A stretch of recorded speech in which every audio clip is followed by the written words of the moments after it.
If you haven't seen this movie, I highly recommend watching it first. It is free to watch on Tubi if you're interested. At the beginning of Super Dark Times, we see the four boys enter a convenience store.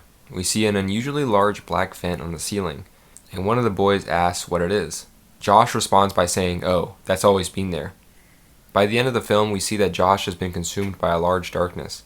It seems unusually sudden, but we know Josh was right. It's always been there. Josh wasn't popular. He didn't think much of himself. He was used to getting bullied and he lacked experience with women. He states that watching Allison spill glue on her hands was the most erotic experience of his life. He is frustrated and bottles up his emotions.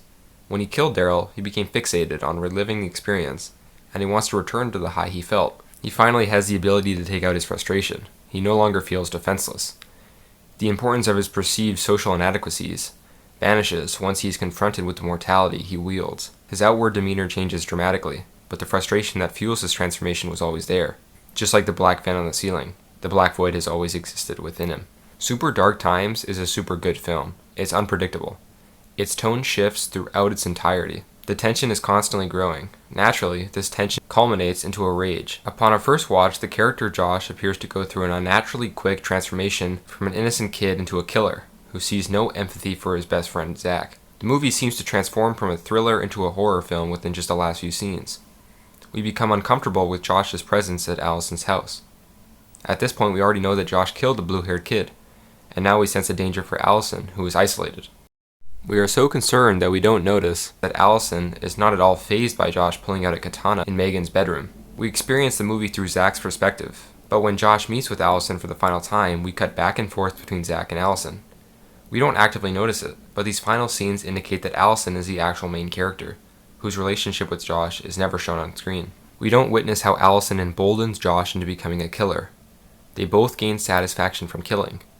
In the opening scene, we see how Allison is slightly disturbed but also fascinated by death. She is the only student who watches the police officer kill the deer with his boot. The movie begins and ends with Allison. By the end, the disturbance she initially shows has vanished completely. She seems entirely unaffected by the experience she went through. This is because she planned it. She is introduced into Zach's life from a position of innocence. She isn't privy to killing. She is a bystander who interprets Zach as cold and being unattracted to her, despite her taking the lead and even showing up to his house without invitation, on the very night he covered Daryl's body in leaves. He continues to be infatuated with her and fantasizes about her while sleeping in class right next to her. But he can't bring himself to engage in an intimate relationship with her because he is still overwhelmed by the dread of the body potentially being found. The turning point is when Allison throws a birthday party. Josh brings her a present. He brings the same bag of weed that incited the killing of Daryl. Josh was consumed by rage when Daryl stole his brother's weed, and Daryl fell on his katana. Josh initially appears distant, staying home from school and not talking to Zach. When he returns to school, an evident shift has occurred. He has become more aggressive towards teachers, and when he goes to Allison's party, he is no longer bothered about smoking his brother's weed. The use of weed to gain Allison's respect is an indication of how Josh associates the weed with the means to an end. We assume the goal is to impress Allison and make Zach jealous. He knew Zach would be bothered by its presence. Zach leaves, and we see the final attempt by Allison to be intimate with Zach, but it still doesn't work. So she kisses him on the forehead, and she goes back inside. We never see what Josh and Allison do after the party ends, but the next day we learn that the kid with blue hair was found dead in the river. We hear sirens as cop cars drive by Zach's school. We are subverted into believing for a moment that Daryl's body has been found, but instead more questions are raised. Josh associates weed with killing after the fight with Daryl. Zach is mortified, dreaming of Daryl, and he's constantly worried about the vulnerability of the way they left his body. Josh has been altered by the experience and wishes to relive the high he felt. Josh saw himself as being at the bottom of the food chain. Daryl defied him and became confrontational. Josh accidentally killed him, but he never threw down his sword to prevent it. He may not have been aware of it, but he wanted to kill Daryl. He was prepared to defend himself, and he did. It bothered him at first, but as he relived it repeatedly in his mind, he became fixated on his dominance over the situation. Daryl wasn't his friend. He was just somebody who tried to take advantage of him, and Josh cut him down. He felt powerful for the first time in his life. He hated the blue-haired kid because he made fun of him. He avoided confrontation with him and his friends because he had no power. He brings the weed for Allison, but the blue-haired kid also wants some, so they arrange a meeting. We know Josh only has the weed that he gave to Allison, and we know it came from his brother. He lies. He has no dealer. He has no more weed. So this immediately seems strange. We don't know the ends, but we do know the means. The last time somebody asked for weed, he turned him down because he wanted to avoid a potential confrontation with his brother. But now, he's offering to give weed to the guy he hates the most. He's no longer avoiding confrontation, he's actively seeking it. After Zach leaves the party, Josh leaves with Allison, and he seeks to impress her. Zach has been incredibly distant towards Allison, which drives her away. He doesn't want anyone to know how he's feeling or what events caused him to descend into a depressive state. Josh is the opposite. He feels empowered by his ability to kill, so he lacks reservations about sharing the details of the murder to impress Allison. He takes Allison to the site of Daryl's body, and we assume that Josh's plan worked, and instead of being appalled, she is thoroughly impressed by the display. It is probable that the two of them took turns slashing Daryl's corpse. This would explain why Josh returned to the site. He wanted to give practice swings, but he also wanted to give Allison that feeling. She is more attracted to Zach, but Josh's apathy towards murder appeals to a more primitive instinct within her. She already exhibits a morbid curiosity when she watches the deer die. She values life less, and Josh satisfies the power fantasy she desires. Throughout the film, she is berated by her brother, which may indicate the presence of an abusive household that has molded Allison into an unfeeling person. She isn't bothered by death, because she experiences violence constantly. Perhaps she has already fantasized about killing her brother, because of his constant abuse. She is popular at school unlike Josh, but she still feels the same sense of powerlessness due to her oppressive relationship with her family. This has created a void, perhaps even greater than that of Josh's. She has potentially spent her entire life in anguish. She has become desensitized and doesn't physically show her hatred or frustration to anyone. This is also reminiscent of the black vent in the 7-Eleven they went to. It's always been there, just like the void within Allison.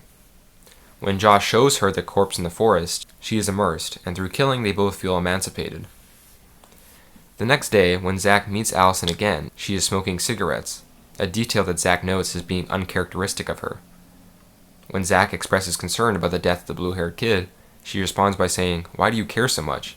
and then immediately admits she sounds unempathetic. It reads as though she is trying to reduce his concern by neglecting its importance. She is trying to establish that his death does not represent an emerging trend. Josh has no empathy when he killed him, because the blue-haired kid bullied him. He also views the blue-haired kid as inherently inferior to him. He says, "What kind of idiot dyes their hair that color?" Josh still views him as stupid, and he still hates him, but he knows now that he does not represent a threat. He is dumb prey that fell right into his trap. Allison is impressed when she sees Daryl's body, so it is clear that she feels no empathy. They are both psychopaths who observe no remorse. Blue Hair is an enemy of Josh, so they kill him. They never stop to assess the moral nature of their plotting because they don't have those emotions, or they have been blocked out over time. When Allison asks Zach why he cares, she truly does not understand why Zach feels worry or any emotion towards death. She is psychotic and realizes she has let her true personality slip, so she tries to recover. She is trying to convince him of the futility of his worrying. When Allison goes up the stairs to her house, she turns around and looks back at Zach. She asks him if he wants to go inside. Her eyes stare at Zach's, and when we cut to him, we expect him to look back up at her, but he doesn't. He just continues to stare forward before leaving. They no longer see eye to eye. Allison has changed since Zach last saw her. He knows she spent time with Josh, but he does not know what they did together. Zach is becoming more confused, and more of his energy is being sapped by his increasing uncertainty about Josh. Another person has died, and he is unsure how the pieces fit together. He can't focus on Allison, or his infatuation with her, because the aftermath of the murder is all-consuming. This perspective causes us to see Allison as a character on the periphery, who's completely removed from the events that cause Zach's internal torment. She's a sideline love interest. The film only shows Allison through this structure, so we are entirely unaware of her activities outside of Zach's narrow view. When Josh goes to Megan's house to meet with Allison, he brings a bag of weed. Allison says, "So Josh, what's the surprise this time?" The last surprise she is referring to is when he showed her Daryl's body in the forest. Both Daryl and the blue-haired kid were killed after being lured by weed, and Megan is the next victim.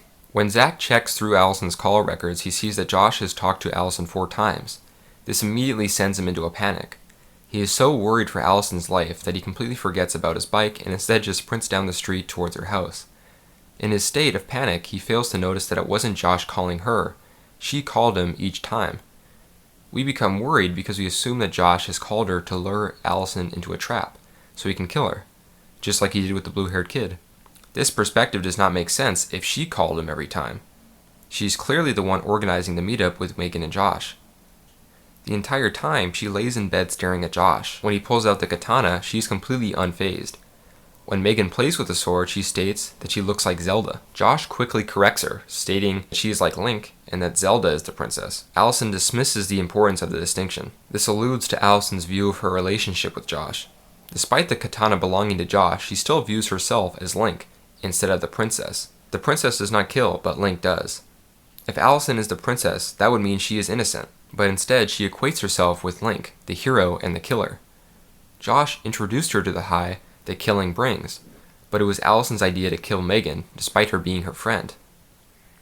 Throughout the scenes, it appears that she is trying to push Josh to kill Megan by looking at him seductively. This demonstrates that Josh only kills Megan because Allison told him to. The relationship is built on Josh satisfying her desire for blood.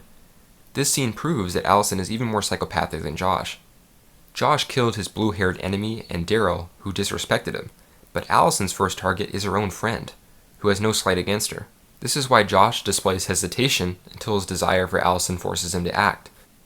When Zach enters the room, Allison is only loosely tied up. She has her pants off and 3 small cuts on the back of her neck, but she hasn't received any serious injuries, unlike her friend, who has already been killed.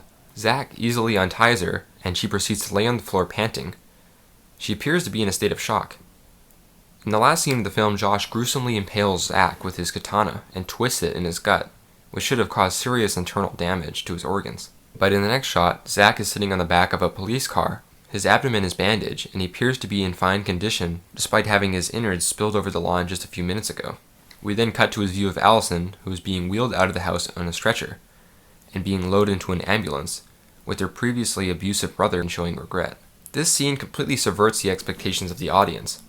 Allison was in shock, and Zach was sliced open, yet it's Allison going to the hospital. In the final scene, we see Allison has recovered completely and has returned to school with 3 faint scars being the only sign that she was involved in the murder plot. She went from being uninjured to being in a stretcher and then perfectly fine afterwards. In the final line of the film, the teacher asks if anyone can speak about the role of women in the world. Allison immediately throws her hand up to answer. This is a reference to Allison's role as a woman in the killing of her friend, the near death of Zach, and the arrest of Josh. This is a clue that since the beginning of the film, Allison has been the main character. We were only shown her perspective in the first and last scenes, but she was responsible for enabling Josh's transformation, and the rift that developed between him and Zach following the first act. These last scenes make us question our perception of the plot entirely. We continue to think about the film long after we've watched it. Allison does not seem bothered by the experience. She's moved on completely, and it confuses the audience. If Allison was innocent, it would be expected that Allison would be shown in a scene of her struggling with some form of post-traumatic stress, but we don't. Instead, we see her returning to business as usual. Subtle discrepancies in her behavior always pointed to her being the driver of the story, and Zach as merely a bystander. This is evident in their relationship, as Allison is the one who makes all the moves, and Zach is unable to commit to being with her due to his altered state. He is the bystander in both the plot and in his relationship with her. It is only on further examination that these clues become evident and everything falls into place. Super Dark Times is a masterclass in subversion and is one of the best horror films ever made.